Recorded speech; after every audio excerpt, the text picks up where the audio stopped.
Attention, please. The show starts in 10, 9, 8, 7, 6, 5, 4, 3, 2, 1, go. Hey everybody, Jonathan Broadbent here, your host of UnWoke.Academy. I ended up with that countdown timer because the video that was doing a little countdown from 10 to the start of these was causing some fits over on the horrendous, awful. I do not like Facebook. But Facebook was throwing some fits and flagging the content because we were using that countdown timer. So apparently that's a known issue and nobody knows what's causing it. But I felt the need to jump on today because I need to vent.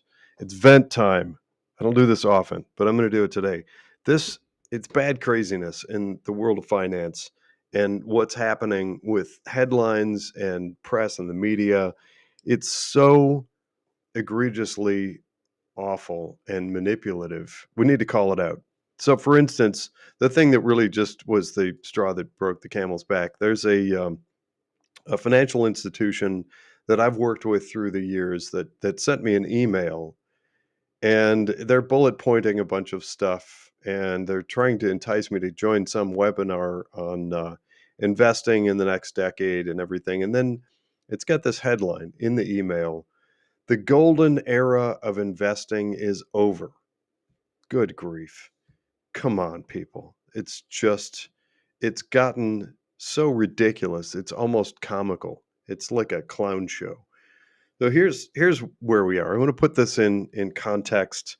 I've got a friend of mine I spoke with a few days ago. I think he's retired now or semi-retired, but a long time ago in the 90s, he was a stockbroker. And so I was talking about what's happening in sort of the parade of woke sameness and the globalist bubble and all that stuff. And he made the comment that we have all these managers out there. As a little side note or a little behind the curtains glimpse, in my world, we use the term PM or portfolio manager. A PM may manage something like a mutual fund or other types of pooled investments. Those managers, he was saying, in his view, are really good at their job, and they're constantly devouring information about good versus bad investments, and they're reading up on all kinds of financial reports. And so that's kind of an enticing view. And at one point in history, when I first started working in finance, it was true. It was pretty universally true.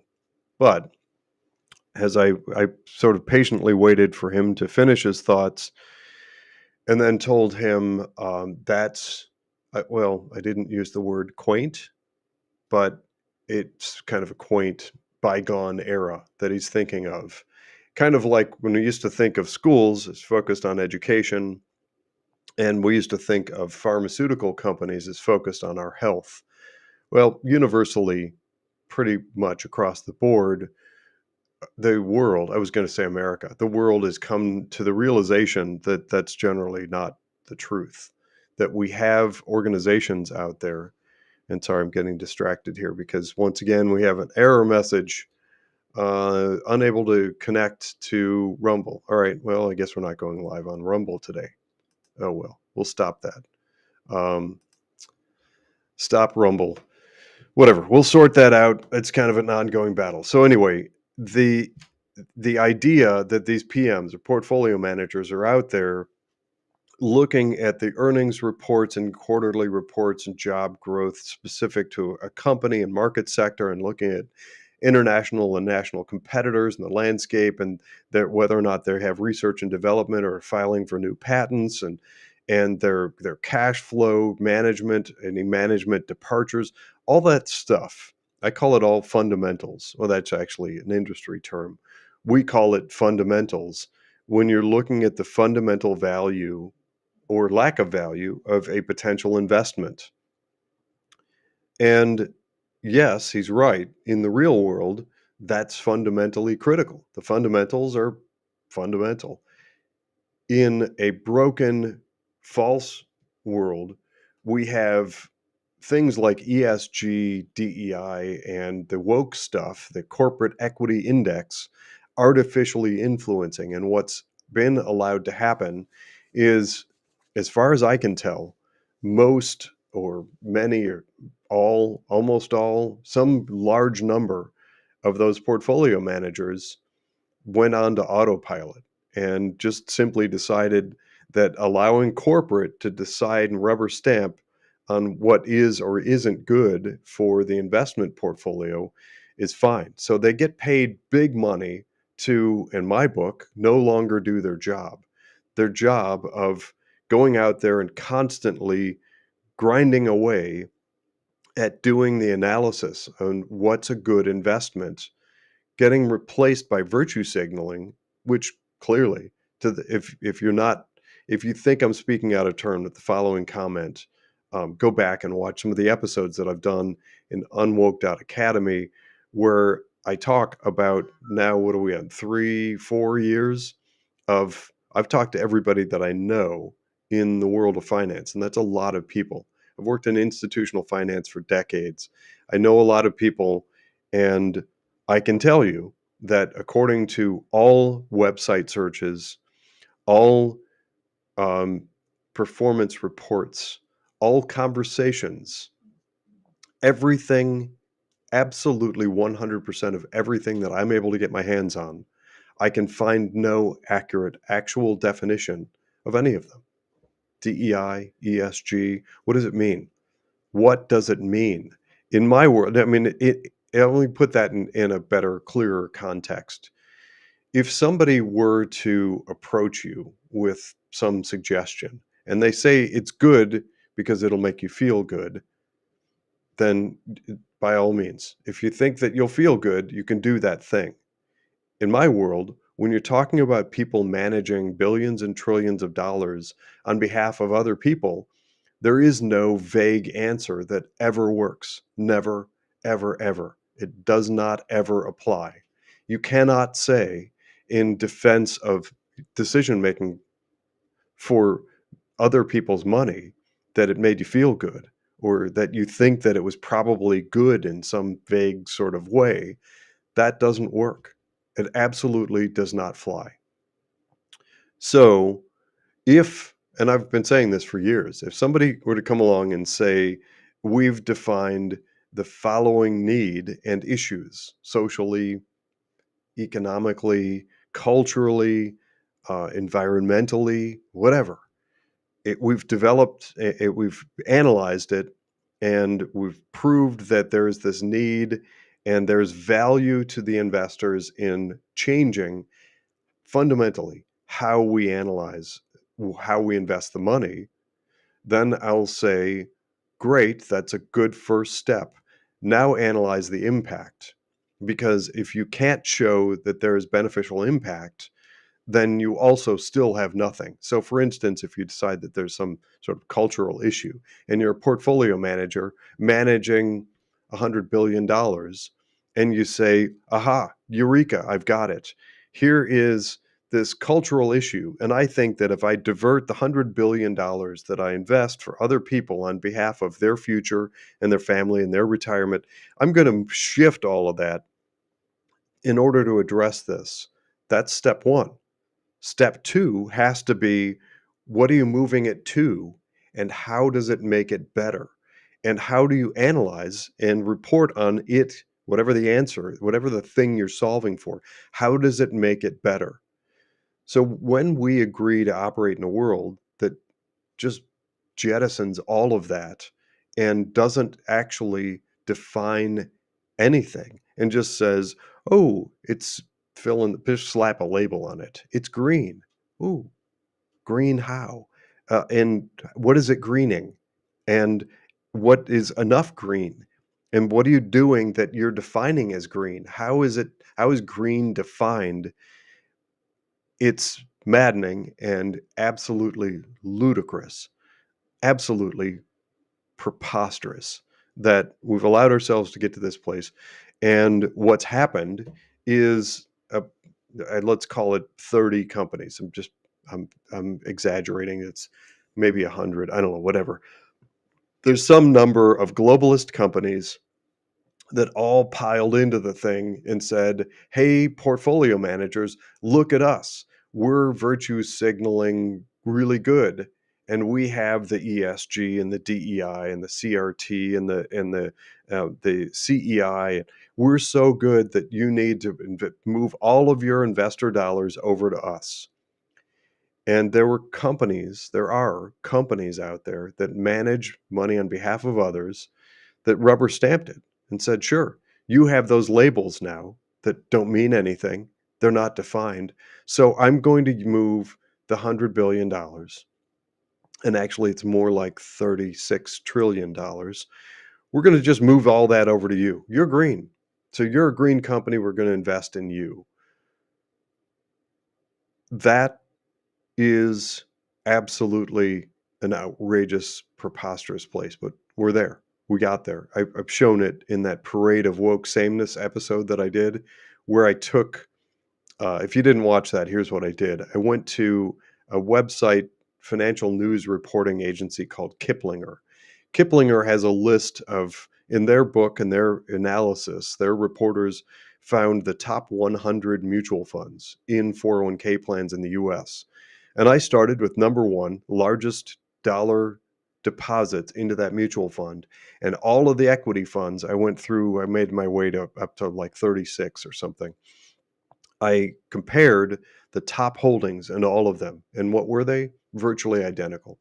Doesn't matter the name that's on the mutual fund or the stated objective. It really, nothing matters in that environment, in that world, except the virtue signaling stamp, that label that's slapped over the company. As a side note, because not everybody knows this, mutual funds aren't of themselves an investment. Mutual funds are simply giving management authorization to somebody else to make the investment decisions for you. So when I talk about the investments being woke and having ESG label and CRT, DEI, whatever, what I'm talking about ultimately is whatever the money truly gets invested in. So now we have an array of different portfolio managers, these mutual fund families out there, families of vastly different sounding mutual funds that effectively all allowed themselves to be corralled into this bubble of virtually identical same companies. Maybe the order changes a little bit, but it's the same companies. And that is absolutely, in my book, a globalist bubble. There are a few connected thoughts. One is, I believe that I have empirically proven that point, that we have a globalist bubble, and I believe that that bubble has to pop. I heard it. I was actually on a financial newscast or a seminar a few days ago. It was a virtual seminar where somebody made an interesting point. At the current valuation for Apple, and I'm paraphrasing what somebody said. It was a little bit tongue in cheek, but kind of true. This person said, if you believe that value for Apple stock, you would have to believe that all of us, all over the world, are going to live in Apple homes, drive Apple cars, use an Apple phone, and stream Apple services.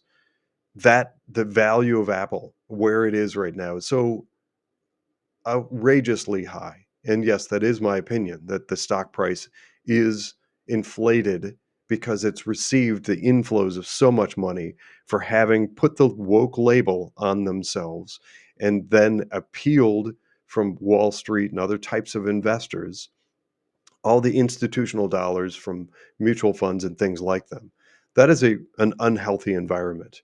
And the safeguard, the portfolio manager, those teams of people that used to constantly evaluate fundamentals, I believe that they fell asleep at the switch. Now we have the answer to that. The answer to that came on February 21st from President Donald J. Trump when he issued the America First policy statement, and that throws down the gauntlet.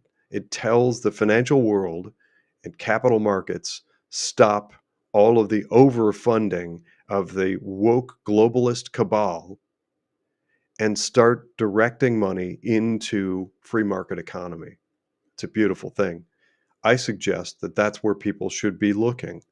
If you haven't already, talk to your financial advisor.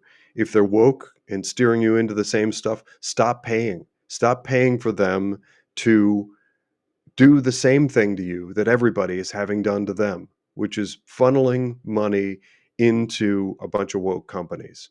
So let's look at that another way. And I want to be clear about this. If your money is going into, if you're paying an advisor or planner or broker, whatever they call themselves, some sort of financial advisor, if you're paying them and then they're selecting some mutual funds, and then if somebody like me comes along and does analysis on the mutual funds and finds there's so much commonality and overlap, you might as well be in one mutual fund, and the different names are virtually meaningless, and you're paying the mutual funds themselves, you're vastly overpaying and making a whole bunch of other people, not yourself, money to be in what I'm arguing is a bubble. If you redirect that and start funding the tomorrow that we want to see, which is free market economy and a return to capitalism and the ensuing, I'm going to say inevitable, rebirth of the middle class, that's a perfectly wonderful thing. And I'm going to connect one other thought to that. And that is, if I'm right, and there is a bubble in these stocks, the big globalist, and think pharma for a minute, because in my book, those are not only inflated and artificially inflated, but also you have all kinds of negative headlines, and there's been no reaction that I've seen to the stock price, which means if I'm right and the bubble bursts and the stock prices drop in the future, who's going to be left holding the bag? What's going to happen in my book, in my estimation, is that the whales, the big investors, will migrate out of those stocks, made whole with inflated, overvalued stock prices, and then it will be allowed to drop, leaving the average Joe investor holding the bag. That's when the music stops, and that's when a lot of investors will be very, very upset with the performance of the stock market. I'm air quoting that, the stock market. Don't get me started on the abuse of indexes. But what, in the eyes of the woke cabal globalist left, what could be better than taking your money, putting it in their pockets, and leaving you with a diminished 401k or IRA? What could be better? Blaming Trump for it. I believe to my very core that that's the mission. That's the objective that they have, is going to be to blame Trump when the stock market drops. In the meantime, we have an environment that is abusing, it's using false labels to artificially prop up companies that never should have gotten so overfunded in the first place. And then you have a complicit press that is billing these stock market performance as anything, as they're billing it as reasonable. Like all those conversations about, look, the S&P 500 is up blah blah blah percent, and it's a new high, etc. Well, you know what that is? It's primarily like 40% of it was 7 companies. We have not, I don't believe we've seen that kind of market consolidation probably ever in our history, including during the Great Depression. That means very few companies were holding or are still holding the vast majority of investment dollars. That starves and strangles small business enterprise. It means that there's very little capital for small and mid-sized companies that aren't in that little inside click with the fake label. It also creates that bubble, and that then creates an environment where you and your family and your coworkers and people you care about may very well be the ones left holding the bag, and will wonder why those super rich billionaires became more wealthy. Well, we suffer drastically decreased, deflated 401ks, and then just watch the press. Watch the press. They will pile on Trump, blame it on him, and that will give the political left more power and more ammunition. The same people who've just sucked the market dry and made billions of dollars off of corruption and a corrupt marketplace and corrupting Wall Street with that woke left stuff, ESG, DEI, those same people will then say, look at the bad thing Trump did. He's bad and he caused the market to drop. Hogwash. They created it, and it's up to us to get the message out, to get the people that you care about out of harm's way. Watch my episode called The Globalist Bubble. That will give you everything you need to know, and then take the information that we're putting out there on non-woke investment alternatives. Vote your values. What was the expression? There was somebody earlier today that said, they were talking about how we spend our days and the things that we buy. And basically their point was, you're voting with your wallet hundreds of times per day. You're voting for what survives and what thrives. Those companies out there that you're putting money into, those are the ones that are getting rich. And then many of them are coming back and using their corporate profits to abuse us. The same thing is true in your investment portfolio. Open up that statement, take a look at what you've got, and get your money. If nothing else, even if you don't care about the moral value system and the just gross corruption of many of the leaders of these mega corporations that just abuse us, even if you don't care about that, well, first of all, I hope you do. But even if you don't, get out and get yourself out of harm's way and take away that arrow from the quiver of the left. And I swear, I know that they're going to deploy it. They're going to make the market crash. Those call them 30 companies. By the way, I think the average CEO compensation last year from that small little group, the average was over $16 million. That's their income from 1 year.